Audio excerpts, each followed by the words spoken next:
வணக்கம். நம்ம வாழ்க்கையோட பாதை அது ஏற்கனவே எழுதப்பட்ட ஒண்ணா, இல்ல அத மாத்துற சக்தி நம்ம கிட்ட இருக்கா? இது ஒரு பெரிய கேள்வி இல்லையா? இன்னைக்கு இந்த கேள்விக்கு பதில மாபெரும் முனிவர் அகத்தியரோட ஆழமான அறிவுரையிலிருந்து தான் நம்ம தேடப் போறோம். வாங்க, இந்த ஞான பயணத்தை இப்பவே ஆரம்பிக்கலாம். ஆயிரக்கணக்கான வருஷமா மனுஷங்கள குழப்பிக்கிட்டே இருக்கிற ஒரு கேள்வி இதுதான். நம்மளோட பாதை ஏற்கனவே தீர்மானிக்கப்பட்டுருச்சா, இல்ல அத மாத்துற சக்தி உண்மையிலே நம்ம கையில இருக்கா? இந்த ஒரு கேள்வியில தாங்க வாழ்க்கையோட மிகப்பெரிய ரகசியமே அடங்கியிருக்கு. சரி, இந்த கேள்விக்கு பதில் ஒரு சாதாரண இடத்துல இருந்து வரல. மாபெரும் முனிவரான அகத்தியர் சொல்ற விஷயங்கள்ல இருந்து தான் நாம் இதை தெரிஞ்சுக்க போறோம். அவரு தலைவிதிய பத்தி சொல்ற ஒரு விஷயம் இருக்கே, அது ரொம்பவே அசாதாரணமானது. இப்ப இத கொஞ்சம் நல்லா கேளுங்க. அகத்தியர் என்ன சொல்றார்னா, தலைவிதியை எழுதுற பிரம்மாவுக்கும் சித்திரகுப்தனுக்கும் அவரே பலமுறை உதவி செஞ்சிருக்காராம். அதனால அவங்க கிட்ட சொல்லி யாருடைய தலையெழுத்தையும் மாத்துற சக்தி தனக்கு இருக்குன்னு சொல்றாரு. யோசிச்சு பாருங்க, எப்பேற்பட்ட ஒரு சக்தி அது. ஆனா இந்த இடத்துல தான் ஒரு ட்விஸ்ட் இருக்கு. ஆமா, அவரால மாத்த முடியும். ஆனா அப்படி செஞ்சா அது தப்பாயிடும்னு சொல்றாரு. ஏன்? இவ்ளோ பெரிய சக்தி இருந்தும் ஏன் அதை செய்ய மாட்டேங்கிறாரு? இந்த முரண்பாடு தான் வாழ்க்கை, விதி, நம்மளோட கடமைகள் பத்தின ஒரு ஆழமான பாடத்துக்கு நம்மள கூட்டிட்டு போகுது. சரி, அடுத்த பகுதிக்கு போலாம்.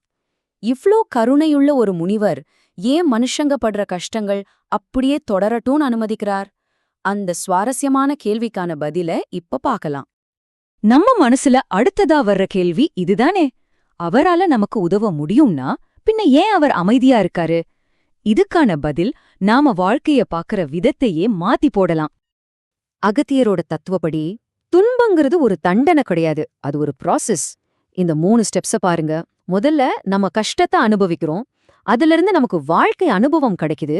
அந்த அனுபவம் தான் கடைசில நம்மள இறைவன் கிட்ட கொண்டு போய் சேர்க்குது. இந்த ஒப்பீடு விஷயத்த ரொம்ப தெளிவா விளக்குது பாருங்க. ஒரு பக்கம் கஷ்டமில்லாத வாழ்க்கை ரொம்ப ஈஸியா இருக்கலாம். ஆனா அதுல எந்த ஒரு தேடலும் இருக்காது. ஒருவித அறியாமையிலேயே வாழ்க்கை போயிடும். ஆனா கஷ்டங்கள் நிறைஞ்ச பாதை தான் நமக்கு அனுபவத்தையும் கடவுளை தேடுறதுக்கான வழியும் காட்டுது. அகத்தியரே இது அவரோட வார்த்தைகள்ல தெளிவா சொல்றாரு. அவரு துன்பத்தை ஒரு கருவியா பயன்படுத்துறாரு. எதுக்குன்னா நம்மளை இன்னும் வலிமையாக்கி சரியான பாதைய காட்டுறதுக்கு தான். சோ முக்கியமான பாயிண்ட் என்னன்னா, கஷ்டம்ங்கிறது முடிவில்ல, அது ஒரு வழி. ஓகே, கஷ்டத்தோட நோக்கத்தை நாம புரிஞ்சுக்கிட்டோம். இப்போ அந்த பாதையில நாம சரியா நடக்கிறதுக்கு முனிவர் சொல்ற பிராக்டிக்கலான தீர்வுகள் என்ன, நம்ம மனநிலை எப்படி இருக்கணும்னு பார்க்கலாம். அகத்தியர் சொல்ற எல்லா அறிவுரைகளுக்கும் அடித்தளமா இருக்கிறது இந்த அறம், அதாவது தர்மம் தான். இது சும்மா நல்லது செய்யறது மட்டும் இல்ல, எந்த ஒரு பலனையும் எதிர்பார்க்காம சுயநலம் இல்லாம செய்யறது தான் உண்மையான அறம். இங்க லிஸ்ட் பண்ணியிருக்கிற குணங்களை பாருங்க.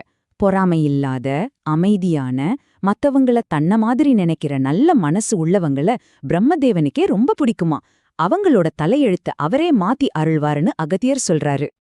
ஆனா இந்த மாதிரி நல்ல விஷயங்கள் செய்யறதுல ஒரு முக்கியமான எச்சரிக்கையும் இருக்கு. இத நாம ரொம்ப கவனமா கேட்க வேண்டிய ஒரு விஷயம். இததான் அந்த பவர்ஃபுல்லான வார்னிங். நாம செய்யற தர்மத்தை யார்கிட்டயும் சொல்லி தம்பட்ட அடிக்க கூடாதாம். நான் இதை செஞ்சேன், அதை செஞ்சேன்னு பெருமை பேசிட்டா அதோட முழு பலனும் நமக்கு கிடைக்காம போயிடும்னு சொல்றாரு. எல்லாத்துக்கு மேல பணிவுதான் முக்கியம். இந்த ஒப்பேடு அதோட விளைவுகளை தெளிவா காட்டுது. தற்பெருமை பேசிக்கிறவங்க செஞ்ச புண்ணியத்தோட பலனையே இழந்துட்டு தொடர்ந்து கஷ்டப்படுறாங்க. ஆனா அமைதியா சேவை செய்யறவங்களுக்கு முழு தெய்வீக பலனும் கிடைக்குது. நாம என்ன செய்யறோங்கிறத விட அதை எந்த மனநிலையோட செய்யறோங்கிறது தான் ரொம்ப முக்கியம். இப்போ தனிப்பட்ட செயல்கள்க இருந்து நம்ம கவனத்தை மனித குலத்தோட எதிர்காலத்தை பத்தின முனிவரோட பரந்த கணிப்புகளுக்கும் அறிவுரைகளுக்கும் திருப்புவோம். அகத்தியர் என்ன கணிச்சிருக்காருன்னா, எதிர்காலத்துல நாம இதுவரைக்கும் பாத்திராத புது புது நோய்கள் வரும்னு தெளிவா சொல்லிருக்காரு. இத இன்னைக்கு இருக்கிற சூழ்நிலையில நம்மள ரொம்பவே யோசிக்க வைக்குது இல்லையா? ஆனா பாருங்க, அவர் பிரச்சனைய மட்டும் சொல்லல, அதுக்கான தீர்வையும் அப்பவே சொல்லிட்டு போயிருக்காரு. அந்த நோய்களுக்கெல்லாம் மருந்து நமக்கு ஏற்கனவே கொடுக்கப்பட்ட மூலிகைகள்ல தான் இருக்குன்னு சொல்றாரு. அதாவது எதிர்காலத்துக்கான தீர்வுகள் நம்மளோட பழங்கால ஞானத்துல ஒளிஞ்சிருக்கு.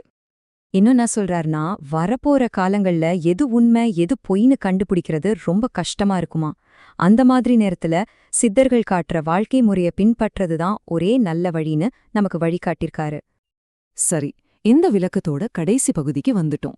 இந்த உலகத்துல சித்தர்களோட பங்கு என்ன, அவங்க எப்படி நமக்கு தெரியாம மறைமுகமா செயல்படுறாங்கன்னு இப்ப தெரிஞ்சுக்கலாம். இது ரொம்ப ஆழமான ஒரு கருத்துங்க. சித்தர்கள்லாம் எங்கேயோ மலை உச்சியிலேயோ இல்ல வேற உலகத்திலேயோ இல்ல, அவங்க நமக்கு மத்தியில இந்த பூமியில தான் நம்ம கூடவே உலாவிக்கிட்டு இருக்காங்கன்னு அகத்தியர் சொல்றாரு. அப்போ அவங்களோட நோக்கம் என்னவா இருக்கும்?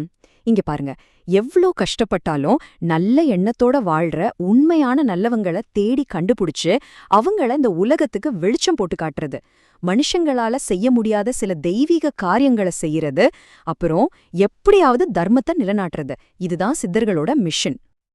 ஆக இந்த முழு அறிவுரையோட சாராம்சம் இதுதான்.